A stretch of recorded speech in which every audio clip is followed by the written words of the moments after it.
Kathleen, here we are. We are. We talked about getting together and creating a case study of your remodeling project in this beautiful kitchen. So super excited to be here today. I thought we could maybe talk about planning, talk about expectations, whether they were yours or ones that you gained through watching a TV show or talking to a friend, things like that. So thank you for doing that and being willing to get on camera with us for the day. Very welcome. Well, I know they'll drop a few photos into this episode we're doing here, but if I remember right, there was a wall right here, and it came out probably this right far. Yeah, about to where you are. And no pass-throughs, no windows, no nothing. No. So when you were in the kitchen, you were alone. You were on your own island. Yeah, you were alone. Which can be good in one way, but from a social standpoint, right? You go in to stir the gravy or you just stayed drink. in there, and your friends were out here having a good time. You hoped you could hear them. Yeah. You missed the joke. You missed the whatever. Yeah. Up front, planning on your side. I mean, did you go to a designer and have sort of a drawing of the space, or was it you knew your contractor so well from previous projects? Yeah. Was it you just kind of met him over here one day and said, I want to do this and this and this, and I want that there? Or tell us about what that looked like early on and how that evolved. Oh, that's I had nothing. Okay. I knew I wanted a big island. That was a go-to. And I kind of envisioned, this was my fantasy, with the island always being the center of the room, and that it would be decorated for the holidays, or, it would just be the focal point to have this big island, pumpkins. And so I knew I wanted white cabinets on the back because I wanted it to finally to feel open, because we had wood, dark, and then dark countertops. Right. Yeah. And so it was very, probably from the 70s, very like, kind of closed in and cave-like. And so when we were talking, you're like, okay, well, who's doing your layout? And I'm like, I don't know. Nobody. I've done it. Yeah. We drew pictures, and I was like, yeah, the windows are here. I think it could come out to here. And so that's when you brought Eric to the table. I think you might want to talk to one of our agents. Yeah. And so when Eric came in, then it was like, oh, okay, you actually have to know how deep the cabinet is or how wide it is, and he suggested drawers under there for storage. And I was like, oh, okay.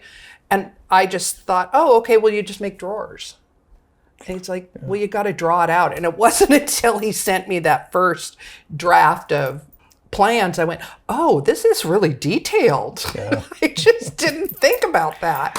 What types of things did he suggest in like your first meeting? You're kind of walking around and you're showing him where you wanted things. What were some of those things he prompted you with? The first one was the Lazy Susan. I mean, because I didn't know how much space you needed to. I was just going to do cupboards back there, and I was like, how do I pull out the cupboards? And he goes, oh, no, you just put a Lazy Susan in there, but you need 36 inches off the center. And I was like, oh, okay, well, do I have enough? Taking into consideration now, I knew what stove I was going to put in next to the refrigerator, and I had those hard dimensions. Yeah. Then we kind of worked from there. Okay. And the garbage pull, where the recycling in one and the garbage in the front. I hadn't really thought of that because I'd always have garbage under the sink. Right. That you're giving up, storage space, but you're getting such a great return off of that.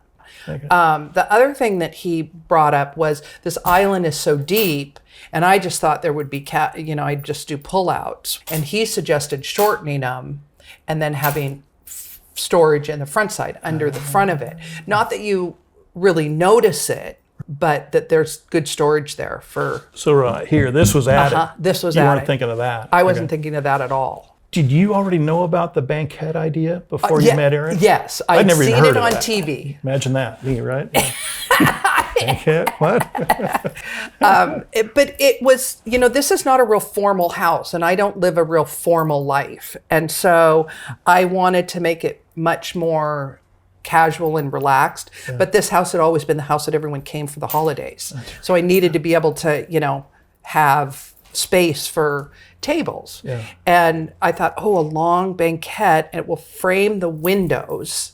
So visually that would look nice. True. And he said, oh yeah, and we could put drawers in there for storage. And I'm like, wow, what can I put in there? He's like, anything you want, but you can't, we went back and forth about the weight of what could go in the drawers. Oh. Because he said it could pull the whole thing forward. So I had to agree that I wouldn't put heavy things in there. Overload it. Yeah, yeah. So I thought that was interesting. Well, maybe we could talk a little bit about expectations. What were some of those thoughts? What were you thinking on timeline based on projects you've done in the past, or maybe how long kitchens had taken with some of your friends' projects, or... Should we talk on TV, the timeline, or in real life? I think all of the above, right? You watch a lot of the remodel shows, and it looks like it doesn't take very long. And then you talk to a few people, and mutual friends of ours did their kitchen, and we're like, oh yeah, the contractors were in 10 days, in and out. I was like, what? Wow. Yeah, they were on a timeline, they gutted the kitchen and everything was here and they just put it in and it was done. And I was like, oh, okay, that sounds awesome. And then I knew that doesn't happen always. Right. But I thought it would take a few months, at worst. And we started it in August a few years ago. And I wanted to have Christmas dinner here. And so I thought, oh, that's easy. That's August, September, October, November, December. That's 5 months. I have everything here. Yeah. I mean, I had the appliances, I had the cabinet, the flooring we were able to find so we could patch it in. So it wasn't like we, didn't have all the major components. Before they addressed the beam, before they did anything, you walked on the... Beams are really expensive. And I did know that piece because both coming into this room and then into the living room, those were support beams. Yeah. And so I knew that they were going to be expensive. Well, maybe we could, for the audience's sake, we'll touch on that a little bit right now.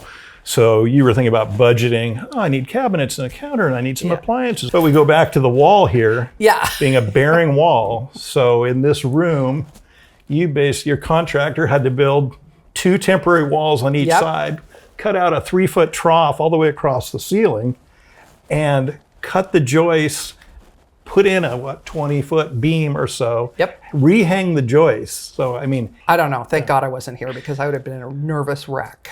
Well, and those are the kind of things that people don't.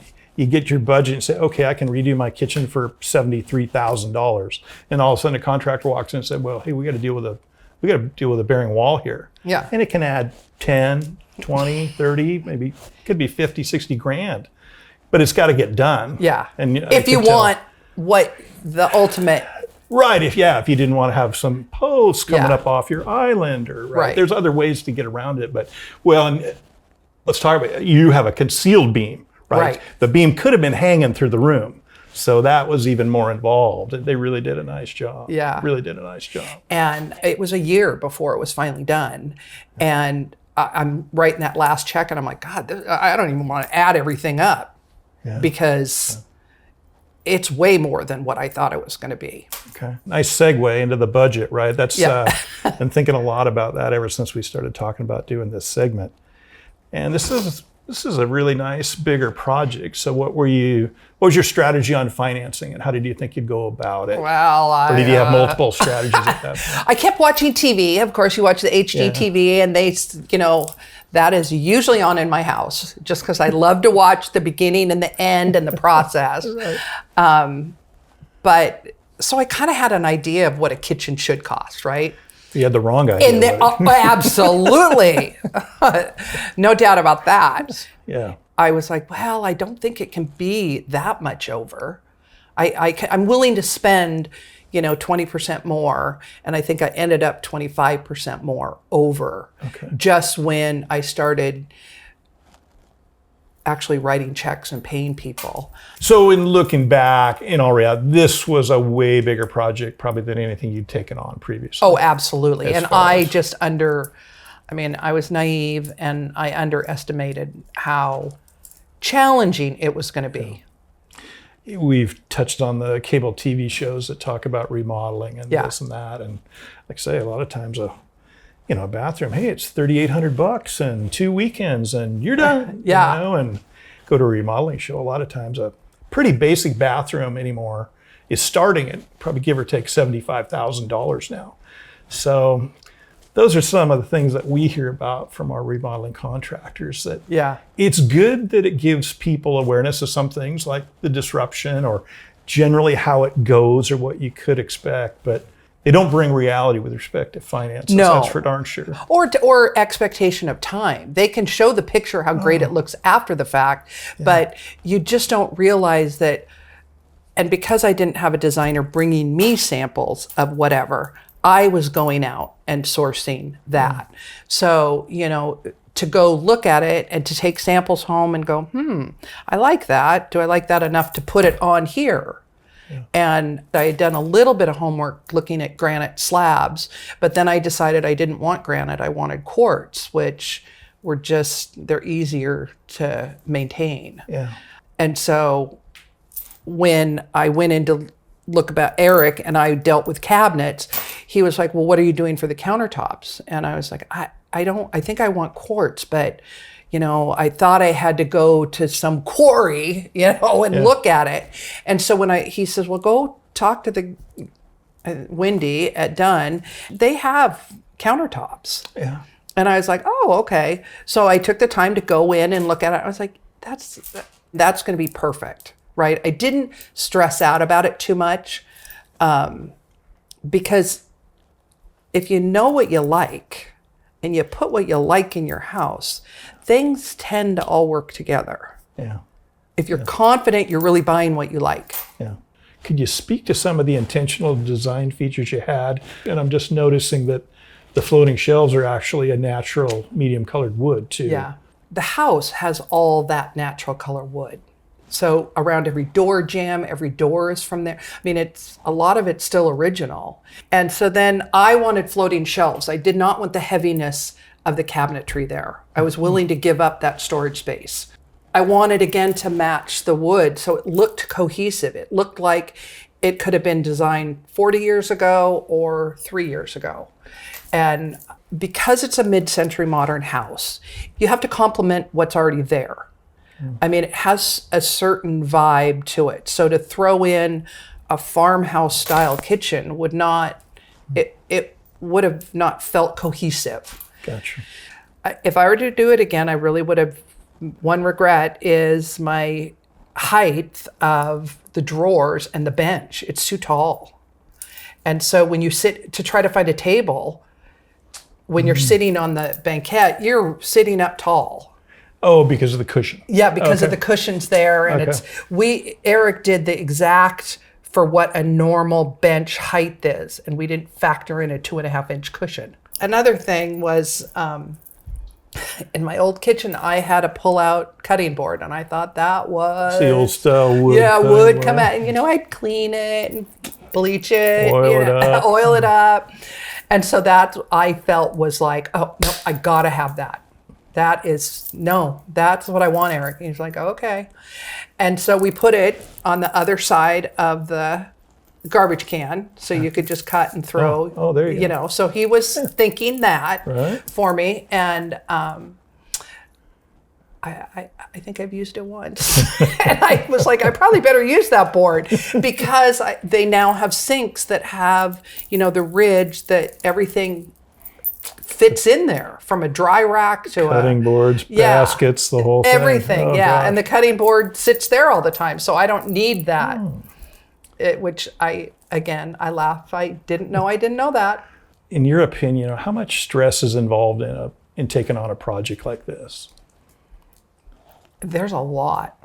There's a lot of stress. I mean, first of all, you think about the financing. It's like, I have a limited amount of money to spend.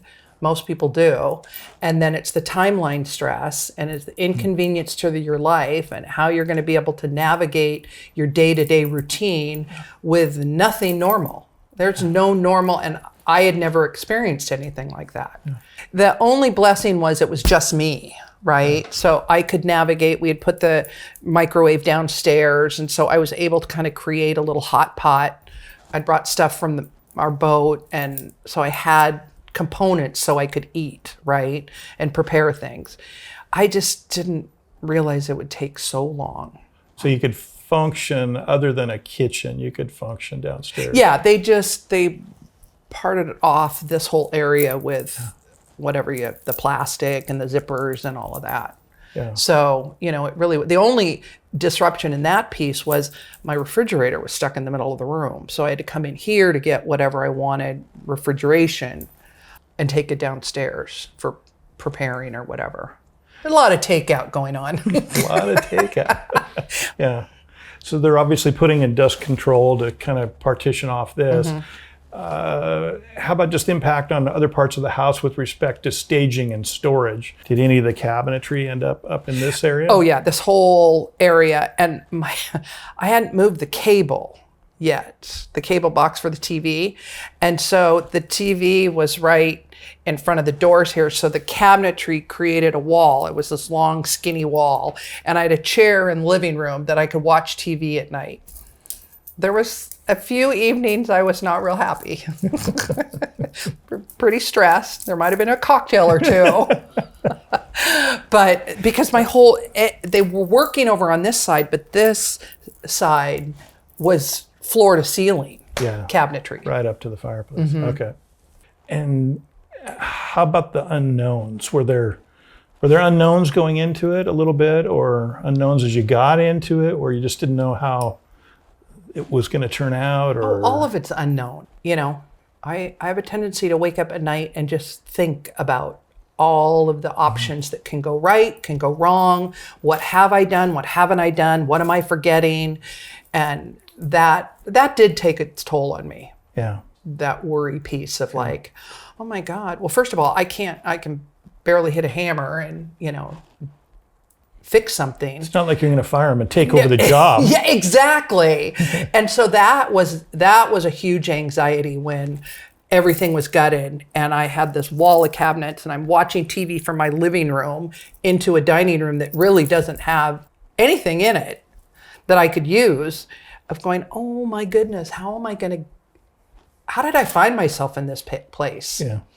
Maybe, do you remember a couple of high points where, came home and you saw something, or you got a phone call and, hey, we're going to start this tomorrow? Or what were some of the highs? One of the biggest highs was when I came and they'd taken the plastic zip thing down and the cabinets were in. And I thought, wow, that looks awesome.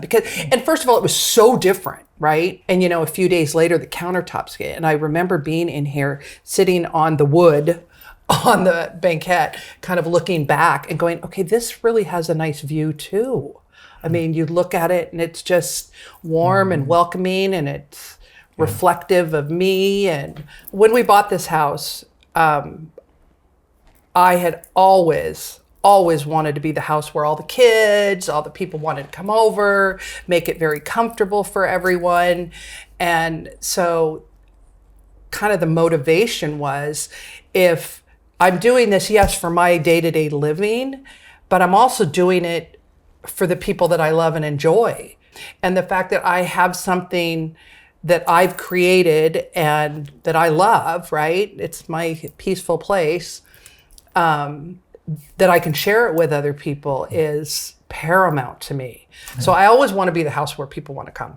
And in those times of doubt, or those down times emotionally we talked about, I'm assuming those kind of thoughts out in the distance help pull you through that. Absolutely. I mean, you sit in the moment of not being like going, what am I done? This is hard. And say, yeah, it is, but when it's all done, it'll be amazing. Yeah. So that gets you through that. You can't dwell in that moment or those times, because that's not happy and joyful. Yeah. Well, I so appreciate, again, you opening up your home, talking through this project. We wish you many, many years of happiness and hosting parties and all that. And I know you'll do that. So thank you again. Absolutely. Thank you.